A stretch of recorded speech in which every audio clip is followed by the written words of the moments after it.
You can tell Rick Ross, I apologize for that. So you guys are going to get two completely, you're going to get review part number one and review part number two. But you can tell Rick Ross really, that was the alarm going off too, by the way. You know what I'm saying? This shit, Lacey got to get up for work soon.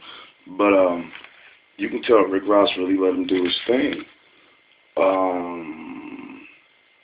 Oh yeah, you can going back on Focus. That wasn't 4 stars. That was 3.5. I think that was with Kid Cudi, but still, this motherfucker's Focus.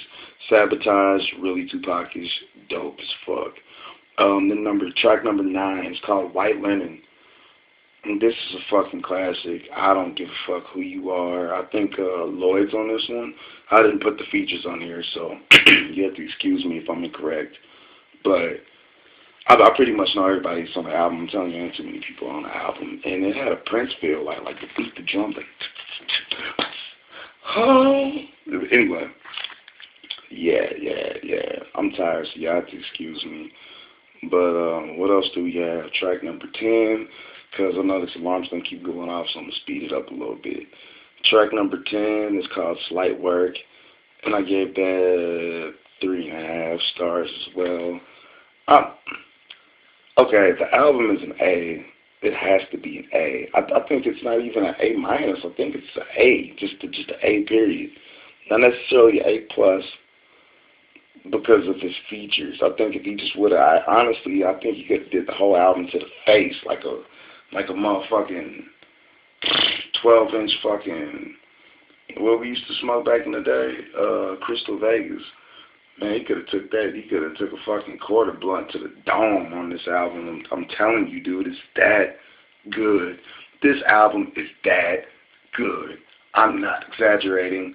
If you're a hip hop fan, if you know what, even if you're not a hip hop fan, if you're a female who also likes music, you know, that's kind of just more towards how a lot of women are. And like, I don't think he did anything for the club. He has club bangers. But I just honestly think he did his fucking duty on this album. What else do we have? We have, what I say, Slight Work, track 10. Well, track 11 is the title track, which is Ambition. And Ambition, I gave that 4 stars. I don't know who stole the beat from who. I don't know if Lil Wayne took the beat and remade it, but it's the same beat that She Will. But just a slight change up. There's a slight variation in it, but it's actually the same beat. And anybody who knows music will be able to recognize that off the bat.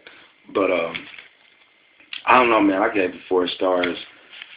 Meek Mill, he actually, I didn't.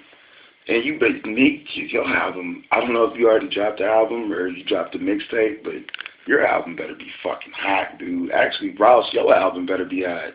God forgives, I don't, because I'm about to endorse you niggas, man. You just inspired me. So I hope your album's dope. But title track Ambition has the She Will beat, the slight variation, but I just still gave it 4 stars because She Will, you know, was about some club shit and, you know, like stripper poles and shit like that. It's cool. It's really typical with Wayne. Wale is an artist, and I'm really starting to realize that. Like, he did a lot of poetry on the album too. I really dig that, dog. I'll be doing that.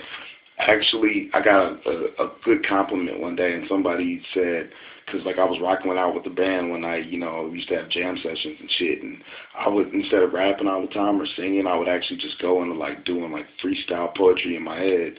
Somebody said I reminded them of Jim Morrison, one of the greatest things ever, and I'm giving that to you right now.